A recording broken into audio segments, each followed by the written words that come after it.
টানা বৃষ্টিতে দেশের কয়েক জেলায় দেখা দিয়েছে জলাবদ্ধতা। এতে দুর্ভোগে পড়েছেন বাসিন্দারা। পটুয়াখালীতে তলিয়ে গেছে বেশ কিছু ওয়ার্ডের নিচু এলাকা। বাড়িঘর, দোকানপাটে ঢুকেছে পানি। এতে চরম দুর্ভোগে শহরবাসী। ড্রেনেজ ব্যবস্থা সংস্কারের কাজ চলমান থাকলেও অতিবৃষ্টির কারণে পানি অপসারণ করা যাচ্ছে না। বন্ধ ড্রেন দ্রুত খুলে দেওয়ার কথা জানিয়েছেন জেলা প্রশাসক। ফেনী শহরের শহীদ শহীদুল্লাহ কায়সার, ডাক্তারপাড়া রোড সহ বিভিন্ন স্থানে সৃষ্টি হয়েছে জলাবদ্ধতা। ড্রেনেজ ব্যবস্থা ভালো না থাকায় পানি নামছে ধীর গতিতে।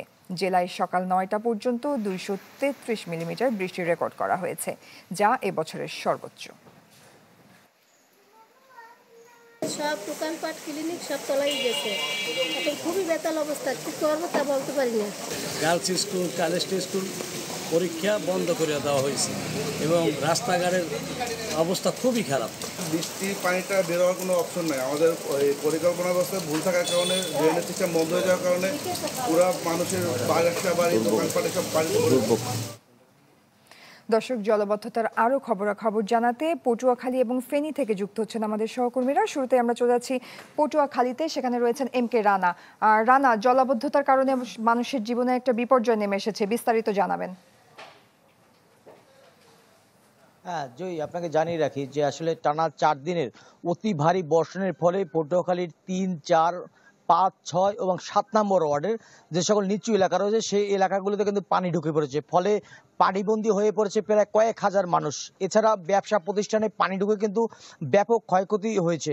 স্থানীয়দের সাথে কথা বলেছিলাম, তারা যেমনটি জানিয়েছে যে দীর্ঘদিন, শুধু আজ এই 4 দিনই নয়, দীর্ঘদিন এই এলাকায় পানি, অতিবৃষ্টি বা সাধারণ বৃষ্টি হলে কিংবা জোয়ারের, স্বাভাবিক জোয়ার থেকে একটু বেশি পানি হলে কিন্তু এই সব এলাকায় পানি ঢুকে পড়ে। এর মূল কারণ হচ্ছে গিয়া, তারা যেমনটি বলছেন, কারণ হচ্ছে যে সুইচ গেটের যে গেটগুলো রয়েছে সেগুলি ভাঙা এবং নষ্ট থাকা, কিন্তু আসলে এই পানি স্বাভাবিকভাবে নামছে না এবং স্বাভাবিকভাবে উঠতে পারছে না। ফলে এর বাইরে কথা বলেছিলাম পৌর কর্তৃপক্ষের সঙ্গে, তারা যেমনটি জানিয়েছে, তারা বারবার চেষ্টা করেও পানি উন্নয়ন বোর্ডের, আসলে এই সুইচ গেটগুলো পানি উন্নয়ন বোর্ডের নিয়ন্ত্রণে থাকায় কিন্তু আসলে সবকিছু তারা মেরামত এবং করতে পারছে না, সমাধান করতে পারছে না। এর বাইরে স্থানীয় যে সবুজবাগ রয়েছে সেখানেও কিন্তু আসলে পানিবন্দী হয়ে পড়েছে।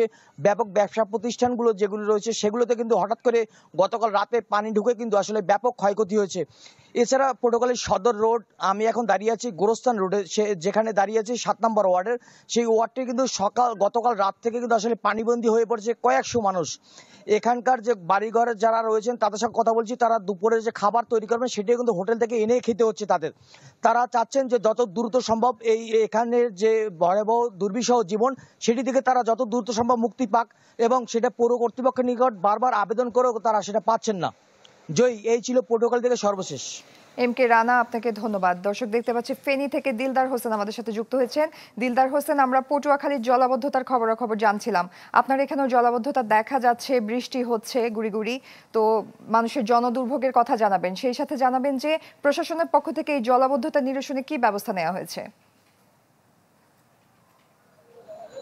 জয়, আপনি যেমনটি বলছেন ফেনীতে বৃষ্টিপাতের বিষয়ে আপনি নিশ্চয় দেখেছেন আমার পিছনে, যে এটা হলো ফেনী শহরের গুরুত্বপূর্ণ একটা সড়ক, শহীদ শহীদুল্লাহ কায়সার সড়ক।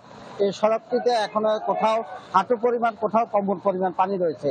এটা পানি হওয়ার কারণটা আমরা যেটা জেনেছি, গত 24 ঘন্টায় ফেনীতে সর্বোচ্চ বৃষ্টিপাত হয়েছে 347 মিলিমিটার, যার ফলে শহরের যে ড্রেনেজ ব্যবস্থা রয়েছে ওই ড্রেনেজ ব্যবস্থায় কিন্তু পানি নামার মতন সুবিধা পাচ্ছে না বলে যেটা আমরা জানতে পেরেছি। যার ফলে পানি শহরের যে প্রধান সড়ক সহ বিভিন্ন লোকালয় সহ বাসা বাড়িতে পানি প্রবেশ করেছে।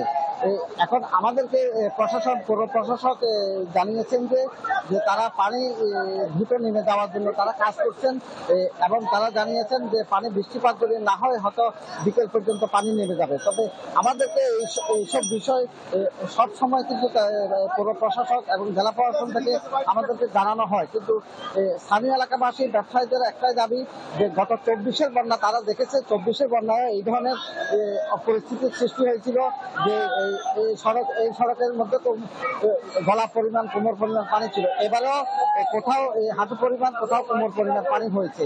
এই জন্য তারা জলাবদ্ধতার জন্য দায়ী করছেন যে এখানে যে খাপারদাগুলো নির্মাণ করা হচ্ছে পৌর প্রশাসন এবং পৌরসভা থেকে অনুমোদন দেওয়া হয়ে থাকে এবং অবৈধভাবে স্থাপনা তৈরি করা হয়েছে। এগুলা ভেঙে না ফেলা হলে ড্রেনেজ সিস্টেমটা যদি পরিষ্কার করা না হয় তাহলে এখন যে বৃষ্টিপাতের ফলে যে জলাবদ্ধতা সৃষ্টি হয়েছে স্থানীয়রা মনে করছেন এর চেয়ে আরো ভয়াবহ হবে। এক্ষেত্রে তারা সরকারের সুদৃষ্টি কামনা করছেন। অতীতে রাজনৈতিক সরকার আমলে বিভিন্ন সময় অনিয়ম হয়েছে, যার ফলে জলাবদ্ধতা কখনোই দূর করতে পারেনি। এখন স্থানীয় অন্তর্বর্তীকালীন সরকারের কাছে স্থানীয় এলাকাবাসী দাবি জানিয়েছেন, যে পৌরবাসী দাবি জানিয়েছেন শহরে যারা বসবাস করেন তারা গত বছর এবং এবছরে শুধু বৃষ্টিপাতের ফলে জলাবদ্ধতা দেখেছেন।